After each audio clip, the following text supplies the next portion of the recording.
Everyone, thank you for joining me tonight. Wherever you're joining me from, you're welcome to Leadership Lens. My name is Funkeola Onipekun. I am the convener of Leadership Lens, where we believe leadership is a skill. It can be learned. Learn how to do it well. And specifically tonight, we're talking about power, from potential to power. From potential to power. Every one of us has got a potential. Why we use it, how we use it, or if we use it at all. It's a question we need to ask ourselves and answer tonight. Welcome again, future leaders and innovators. I'm sure you're here because you recognize something powerful, something untapped. You have an untapped potential waiting for you to be unleashed. Or maybe you've ever thought, I'm better than this. I could be better than this. I can actually do more, but you don't just know where to start. I've been there as well. So it's good for us to find our way tonight, see what we can do with our potential, identify how to harness our potential, innovate and thrive. If there is a time to thrive, to innovate and to lead, the best time was yesterday. So if you have not started, we need to start now. What are you expecting to learn tonight? Tonight, we're going to learn about the mindset of a leader. Why you should lead, innovate, and thrive. Of course, for everyone that innovates, there is always a challenge, or should I say, there are always challenges that needs to be overcome. So tonight, we'll also talk about how to overcome these challenges. All right, ready? What are your potentials? What are the qualities? What are the things that you have in you? What have you noticed that comes to you, easily, that is not common to every other person? It's easy to commonize your gift. It's easy not to even recognize your gift. It's easy for you not to be able to even say, oh, this is what I've got. But yes, one powerful way to recognize your gift, your potential, your ability is self-reflection, is self-awareness. In our previous episode, if you watch through this channel, we have discussed ways by which you can lead yourself, how to identify yourself, your potentials, your strengths, your weaknesses. In fact, that was one of the episodes we gave out a worksheet where you do a personality test. It's very, very important for us to do a personality test. Identify who you are. Identify your strengths. These are things that point out to potentials of what it can be. What do leaders do? They identify, they see a situation, they identify what can be from what it is now. And if you've been thinking, I'm not a leader, I don't have capacity to lead. Newsflash, everyone has got the capacity to lead. Everyone has got a potential. There is something in you that the world is waiting for. All you need to do is to have the mindset, get up and start already. And if you're already in the journey, you're facing circumstances and situations that is making you to think, is this for me? Am I on the right path? We got you tonight because we're going to show you how to overcome these challenges. I'll tell you a true story today of a 13-year-old boy in Tanzania, in Malawi rather. He's called William Kawamba. This boy is only 13 years old. I'm starting with that story just to let you know that leadership is not about age, it's not a function of position. Leadership is simply ability to lead, a mindset, identifying specific situations and circumstances, problems, and providing solutions to this problem. So back to the story of William in Malawi. That particular year, there was famine in Malawi. They are known to grow, to plant, they are farmers. And unfortunately, there was no rain. There were no system to irrigate their farm or to do anything that can make them plant, have crops and feed. And so people began to die. Children cannot go to school. Things were not working the way it should be. They began sick. People were sick. A lot of things was going on. Even William, a 13-year-old boy who was already in school, his parents could not afford the fees, so he had to stop going to school. But he was smart. This boy All being a reader, always go to the library to read. We stop there and pause a minute. You want to be a leader? You want to be successful as a leader? The number one step is the mindset to learn, unlearn, relearn, and continue learning. Simply put, leaders are readers. Readers are leaders. You've got to be able to read. You need to learn. The only way you will change your perspective, your insight, the things you know, the things you don't know is by reading. Having a mindset, an open mindset. So, William continued to go to the library. He kept going, and she has a very good librarian who was helpful. At some point, he was stopped from coming to school. But because he already had this leadership mindset, he's a reader. That's where he started from. He kept sneaking into the library. To cut the long story short, the story is called The Boy Who Harnessed the Wind. It's a true life story. I'm sure there are books written about it. You can even watch the movie on Netflix or on any of the social media platform. What did he do? He was able to use the bicycle piece of his father to harness the wind. An idea, an understanding, something that he learned from reading books. He understand from physics how you can use winds to create energy. So what William did was to, of course, no, but not an easy move, but with permission, with all effort, he got his father's permission. He used his father's bicycle. He was able to, together with some parts on the feet and everything, he was able to use it to build a windpipe, which eventually was able to use to pump water to water crops, and that's how a 13-year-old boy delivered a whole nation, the nation of Malawi, from famine. Now, pause for a minute. What is that problem that is in your environment? Remember, we are talking about how to lead, innovate, and thrive at such a time like this, where everything is difficult, when unemployment rate is high, where people can no longer afford the fees for their school fees feeding. I mean, majority of people now live beyond under average. Think about it for a moment. Before we used to have the upper class, the middle class, and the lower class. Look around you. The system is so strange now. The system is now designed in such a way that the middle class is vanished. There is nobody in the middle class anymore. The middle class has been designed in such a way that you are either pushed to the top or you are pushed down. Wherever you are tonight, it is my courage, it is my privilege to tell you that you can improve. You can make life better for others. You can start improving. You can start seeing problems and providing solutions to them.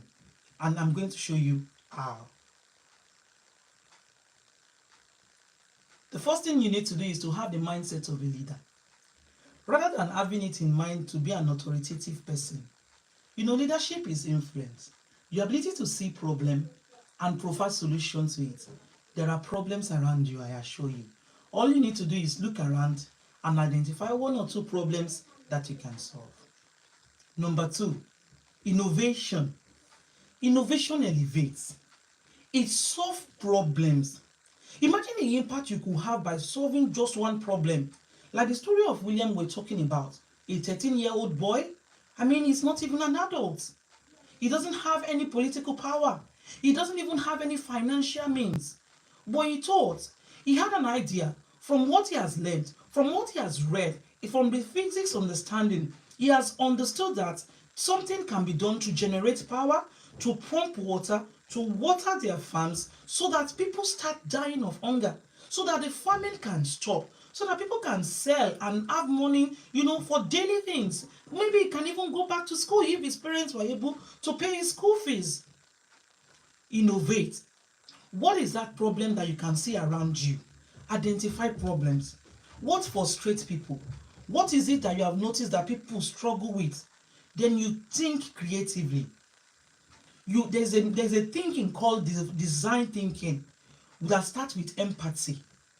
Again, if you cannot empathize, you can't lead, because you need to be able to to empathize, to see people and show some concern, show some love, and say, oh, this thing can be better.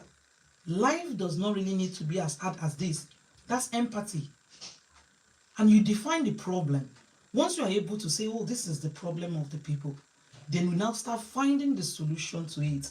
Like William, he got those ideas from reading. So rather than sitting down in front of cartoon, if you're a younger person, rather than staying hours on the games, rather than just browsing and searching, moving from one internet social media page, from Instagram, from Facebook, to all of those things, looking and studying other people's life, watching movies and everything. Why don't you devote your time? Why don't you spend 30 minutes daily finding solutions to a problem? Why don't you say, oh, I want to study about this thing? Most of the time, there are no new problems. Whatever you don't know is only new to you. Your ignorance is only new to you. Your problem is just new to you because you are ignorant of the solution. Move out. Search out for solutions to problem. Look at the phone in your hands. How did you have it? People sat down and designed it rather than getting a telephone from a long wire rings that we used to have in the olden days. People say, oh, it can be better. Read about computer history, how it used to be in a big room. People need to line up to go into the place. Now, wherever you're watching me from all over the world, it's in the palm of your hands. That's innovation. So look around. What problem can you solve? And start learning about it. Start reading about it. Research, think, meditate, do some creative thinkings about it. Test it, and before you know it, you are an hero ready. You are problem solving. That's what leaders do. Leaders provide solutions to problems. They are not there to just give instructions, to dictate, to be authoritative. I'm trusting you to start innovating. You're going to start small, but you need to start now. So, maybe you're already on the innovation journey, but you're finding it difficult. And you're wondering, how can I overcome these situations? How can I overcome all these challenges? There's going to be challenges, yes, because failure is not the opposite of success. Failure is part of success. Every innovation that you see now did not just come through the first time they do it. There are stories of failures. There are stories of how it did not work. And if you ever fail, please note that failure is not the opposite of success. It is only a way of not repeating what you have done. Everyone on the path of impact will face challenges. Staying true is what we call breakthrough. There is a hard rock. You want to make your way. It's difficult to penetrate. What do? You stay there. You keep hammering it. You keep digging and searching and hitting it hard with the right tools, with the right mentality, with the right set of skills. And after some time, it gives way and you have your way to go. That's what we call breakthrough. So what does that tell you? You've got to be resilient. How will you do that? 1, build a support network. Surround yourself with people who uplift you. If you are the 4th person among 3 billionaires, it's only a matter of time. If you have the right mindset, necessary skills that you be, in a short while, you also will be a billionaire. Flip it. If you are the 5th person among stupid and irrelevant people, what's going to happen? It's only a matter of time. The little you have, it will be taken away. That's why you need to take it, so that one which you have will not be taken away from you. So build support around you. Number 2, practice self-reflection. Instead of asking, why me? Ask yourself, what did I learn? What can I improve? What went well? What was wrong with the action I took? Instead of sitting down and saying, why me? Why not you? Why not me? Ask yourself, what can I do better?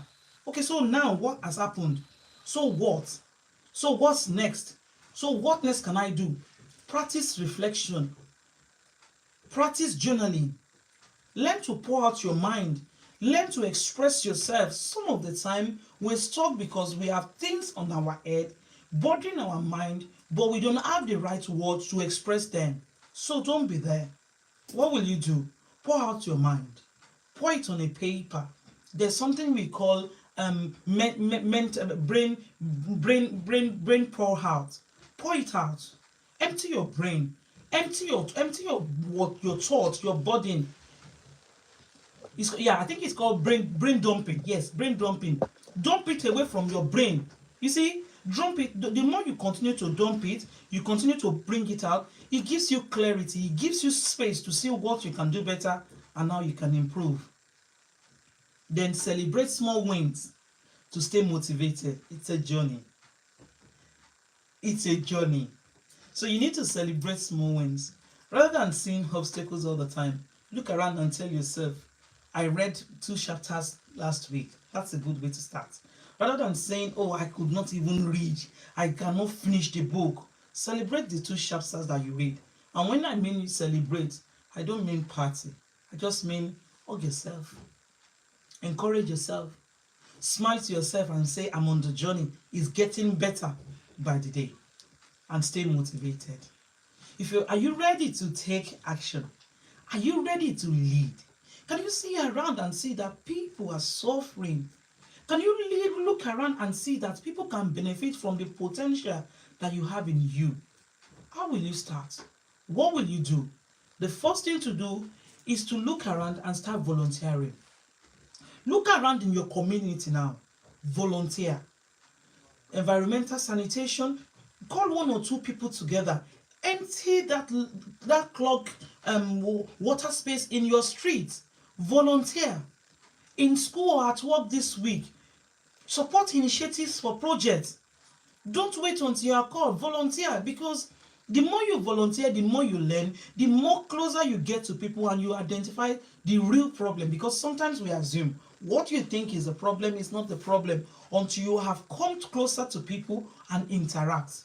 So this week as you go, I encourage you to interact, to identify problems and solve it, to volunteer. What else can you do?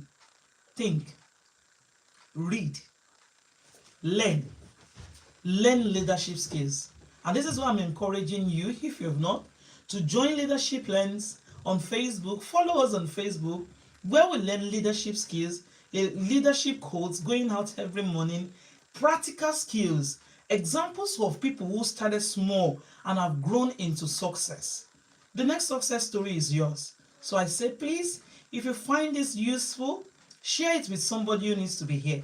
Every Sunday, 6 p.m. UK time, 7 p.m. Nigeria time, we gather here to learn, to think, and to find the way forward, to learn leadership skills. AI is going to take away a lot of jobs, and get ready for it. The only thing AI is not going to replace is you. AI is never going to replace human intelligence. Artificial intelligence is going to be there, but it's not going to coordinate human interactions. Are you ready for it?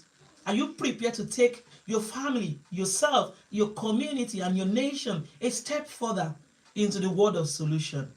I challenge you today to start small, but make sure you start. Thank you for joining me tonight. My name is Funke Olawumi, and I'll see you next Sunday. See you.